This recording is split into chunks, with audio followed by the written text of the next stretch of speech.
Shalom à tous. Nous sommes à la sortie de la fête de Pessah et je vous propose un enseignement avec la pensée juive pour vraiment bien comprendre ce que c'est Pessah et ce que ce sera toujours en rapport bien évidemment avec le Messie, le Mashiach et nous, notre vie.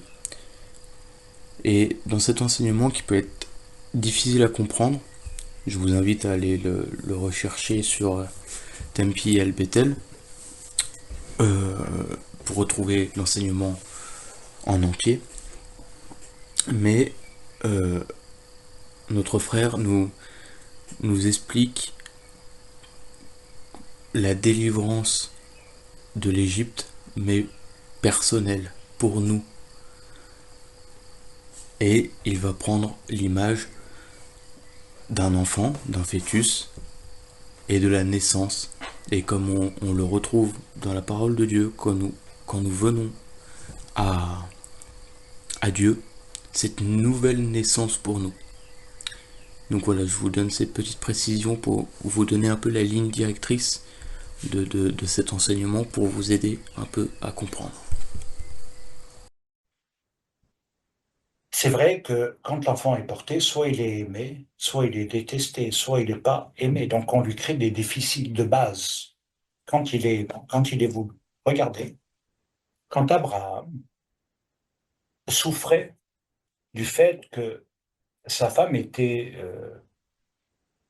non féconde, c'est peut-être lui qui était stérile, mais ça on ne le saura jamais. Et donc il avait une grande souffrance, il voulait un enfant à tout prix. Et quand Dieu va intervenir, il va lui dire, oui, il va porter un enfant. Mais c'est un enfant de promesse. C'est un enfant qui n'est pas comme les autres enfants parce qu'il va naître non pas dans une naissance normale, mais dans une naissance qui aura une destinée, un but rédempteur. Et Abraham dit, peu importe pourvu que j'ai un enfant. Et nous voyons que cet enfant a été beaucoup aimé, attendu, désiré. Et puis, il y a des enfants qui n'ont pas été désirés, qui n'ont pas été aimés, qui n'ont pas été voulus. On les appelle même des accidents. Et je passe les termes qui peuvent être employés, qui sont très péjoratifs et négatifs. Alors, c'est sûr que de cette formation-là, l'inconscient est marqué à vie, est marqué à vie, sauf s'il reçoit l'âme divine qui guérit, sauf s'il marche dans une voie qui va le guérir de ses souffrances du rejet, du père et de la mère. Et ça va être une nouvelle naissance. Vous savez que nous avons vu un certain nombre de choses, mais tout dépend de notre compréhension de la sortie d'Égypte. En hébreu, le fœtus, c'est ouvar, et, et qui est un mot sous la forme de la racine avar, qui traduit le fait de passer avec le sens de passage.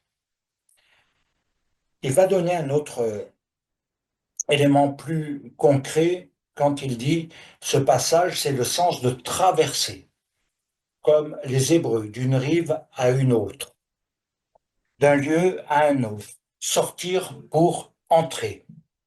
C'est le sens profond.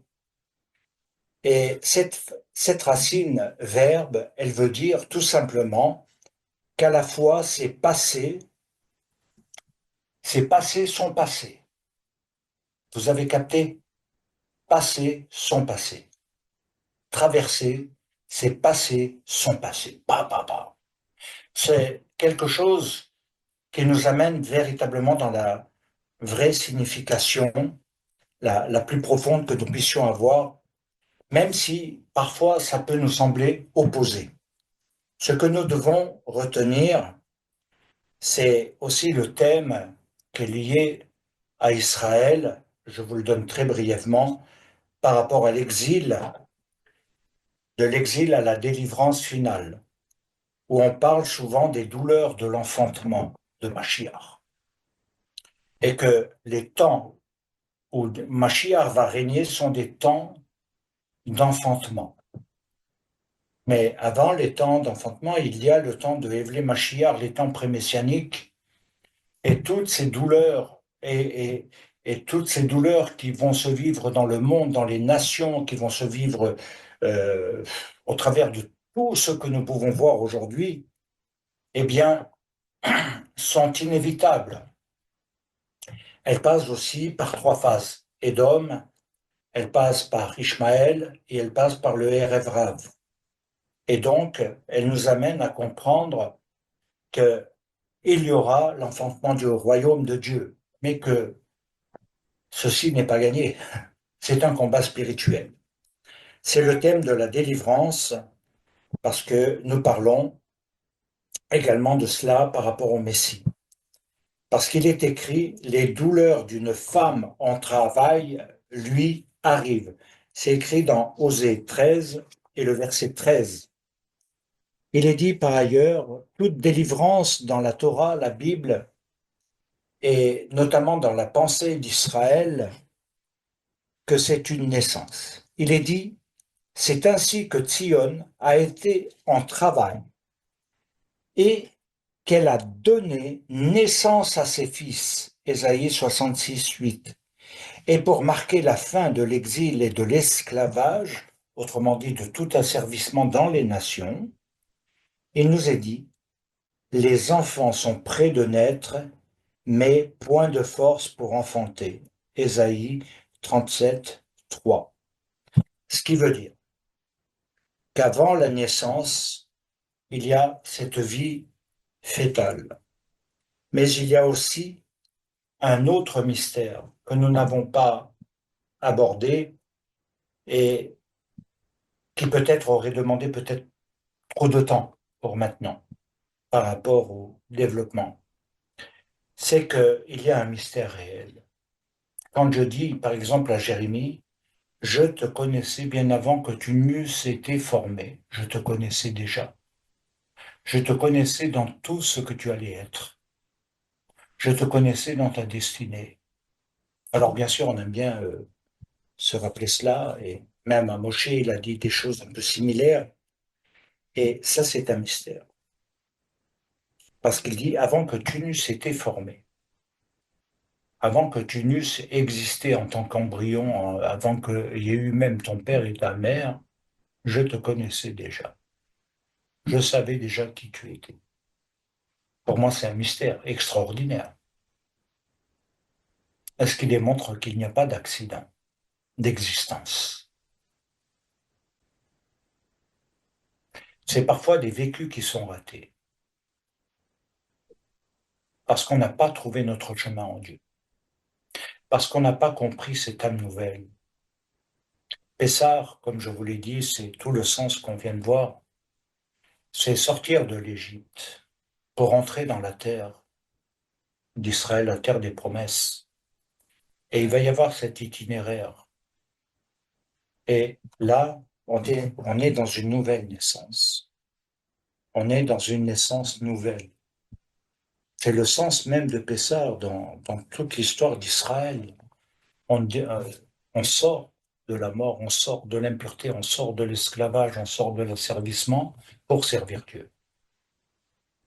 Vous comprenez le sens? Et ce n'est pas simplement pour être bien dans sa peau, trouver le mari ou la femme qui convient. Tout ça va se faire.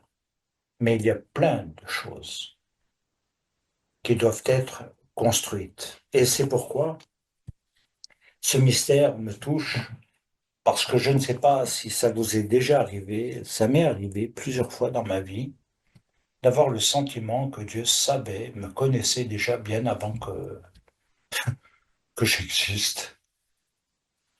Et c'est extraordinaire de savoir qu'on a une destinée, parce qu'on est déjà existant avant d'exister. Et il faut la trouver, la rencontrer.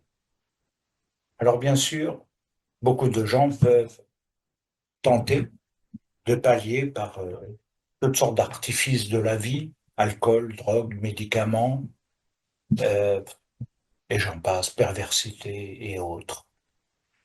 Mais ils ne trouvent pas le sens de la vie. L'âme animale, elle, ne perçoit pas les choses de Dieu. L'âme animale n'a pas ceci, l'âme animale n'a pas cela. L'âme animale a des besoins basiques. C'est un petit peu caricaturé, mais ça reflète très très bien la pensée profonde de Shaul de Tarse quand il le compare à celui qui a une vie spirituelle selon Dieu et qui marche non plus selon une chair, selon un désir, un instinct basique, mais qui marche selon la Ruach HaKodesh, qui marche selon les règles divines, celui qui va marcher dans les voies divines et celui qui va être imprégné. Et c'est pas la même âme. Waouh! C'est ça que Shaul de Tarse est en train de vous dire. Soit tu es toujours et biologiquement, parce que ça fait partie du monde de ta formation, c'est ce monde dans lequel nous avons été conçus, créés, après le péché, le mal, après tout ce que vous voulez, la faute, avant que Mashiach ne nous rencontre, nous avons vécu des choses qui, progressivement, nous ont préparés à le rencontrer dans un cheminement qui a préparé cette naissance nouvelle. Elle n'est pas tombée comme ça, elle peut, mais très souvent, il y a quelque chose à la base. Et il y a donc cette mémorisation. Et c'est ce qui constitue finalement le premier niveau de son expérience dans la naissance nouvelle. Nous avons tout ce qui est dans le passé, quand on est adulte, et qui a été aussi enregistré, mémorisé, et qui constitue notre histoire, notre vécu et surtout notre identité quelque part, où on s'est forgé dans cette image. Mais si nous voulons sortir et entrer dans cette nouvelle naissance, ça va vouloir dire quitter ce qui est de l'enfant, quitter ce mal. Ça va vouloir dire qu'il va falloir véritablement entrer dans le passage, dans la traversée. Vous savez, la naissance, hein, j'ai vu mes 4 enfants sortir, ben, c'est vraiment un passage. Hein. C'est vraiment, et puis alors des fois, il est difficile ce passage. Il y a des fois, oula, on a un peu de peur et de crainte que l'enfant reste bloqué. Ce qui est arrivé à l'un de mes enfants qui a failli être bloqué. Et on s'est dit, oula, j'ai prié et j'ai dit, Seigneur, si tu n'interviens pas, il est mort. Et ça s'est débloqué par le Hachem. Et c'est pour vous dire que et le moment de l'accouchement est douloureux. Le moment de l'accouchement est particulièrement douloureux. Mais après, c'est une grande joie, on oublie la douleur quand l'enfant est sorti. Et donc, voilà, la naissance nouvelle, c'est ce qu'elle nous amène à comprendre, c'est ce passage, et sortir de son passé pour entrer dans son futur, c'est un passage. C'est un passage douloureux parce que quitter sa mémoire, quitter les douleurs, les afflictions de sa mémoire, quitter finalement toutes les choses négatives, tous les souvenirs qui nous ont conditionnés, asservis, va demander un effort. C'est ce qu'on appelle en hébreu dans le cheminement du temps de l'Homère, quitter les niveaux de l'impureté, ce qui a rendu impur. Parce que dans la naissance, vous savez qu'il y a la nida, il y a le sang, et c'est une purification, enfin c'est tout un enseignement qui doit être donné de purification. Et donc, je vous invite à réfléchir à quelque chose. Tu étais, tu es et tu deviendras. Mais il faut visualiser. Réussir sa vie, c'est pas réussir euh, ses projets. C'est entièrement faux. Nos projets réussissent quand ils sont soumis à Dieu. Et donc, il nous faut véritablement entrer dans cette dimension. Et à partir de ce moment, c'est très simple. Lorsque tu fais cette marche, il va falloir que tu croies en ton futur et en toi.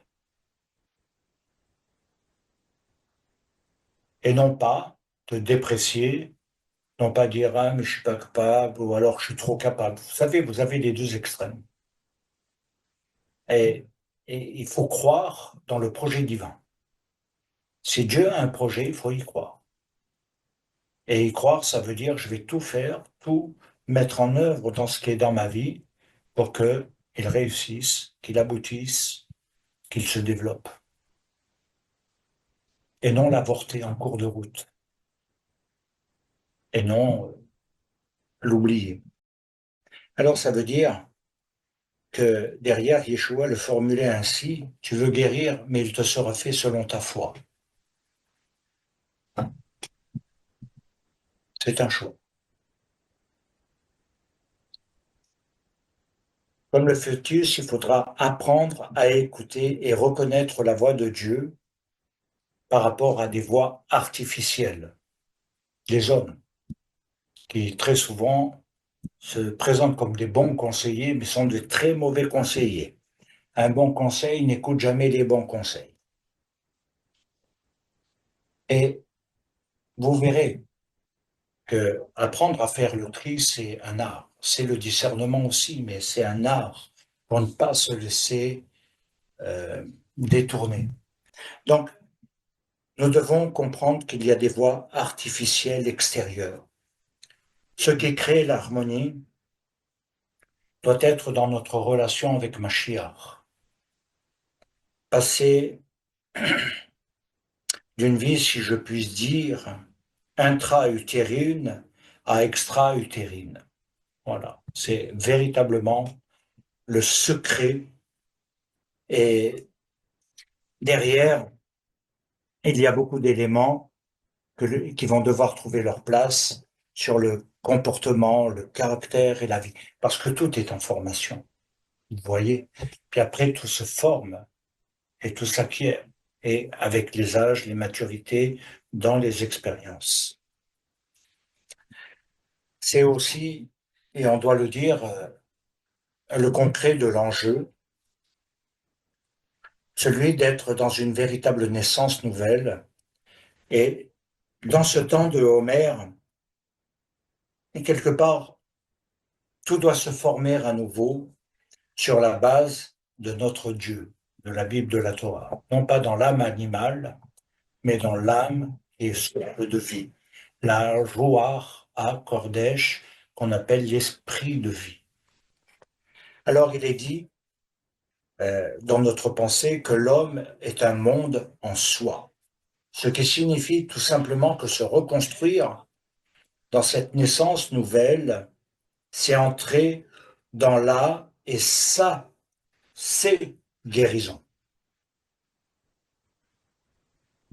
Et je crois que c'est très important parce qu'il y a les guérisons physiques, bien entendu, hein, mais il y a les guérisons de l'âme, de l'esprit, il y a beaucoup de choses. Et il y a beaucoup de choses qui sont enfouies dans les douleurs et c'est du non-verbal. Et il faut faire parler tout ça. Il faut faire parler tout ça.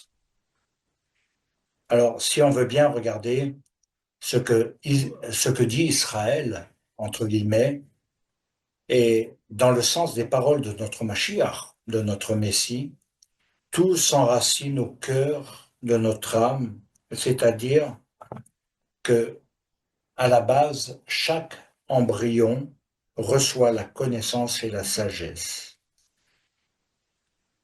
Et notre embryon, là, dans cette nouvelle naissance, nous l'avons. C'est-à-dire que c'est aussi comprendre le sens de notre vie.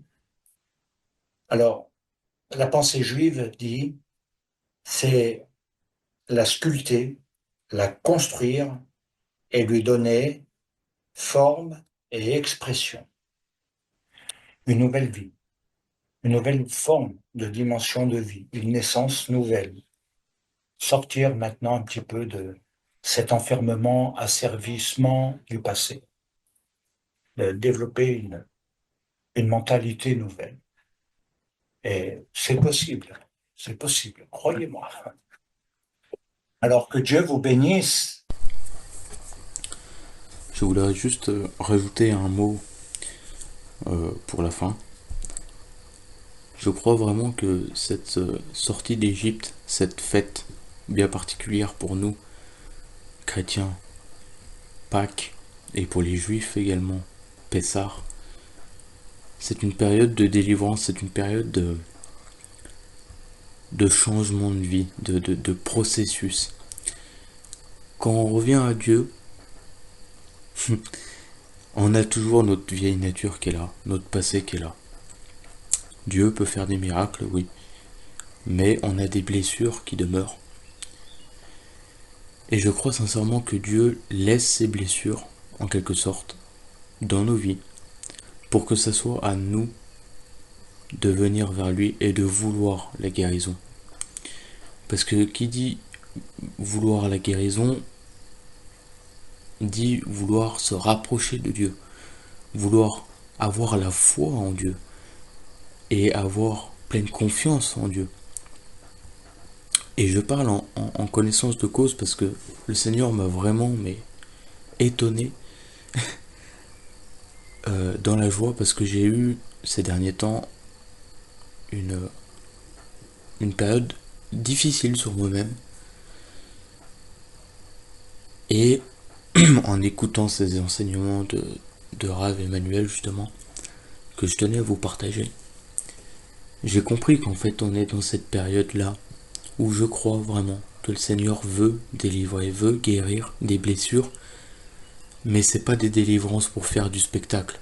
Là on parle vraiment, vraiment de l'œuvre de Dieu, en toute puissance et pour sa gloire.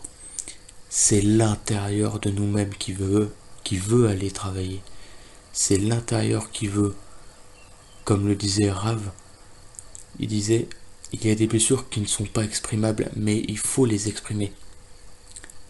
Mais pas envers les hommes, envers le Mashiach, envers le Messie. Et nous devons croire pleinement aux vraies guérisons qui s'opèrent à l'intérieur. Et ça, je suis à cheval sur ça, c'est vraiment à l'intérieur premièrement que le Seigneur va aller travailler pour nous délivrer de Mitzrayim, pour nous délivrer de notre passé, de notre ancienne vie. Et alors, toute la gloire reviendra à notre Père, parce qu'il transforme des vies en la vie, la vraie vie. Soyez bénis, que le shalom de Dieu soit sur vous. Soyez bénis.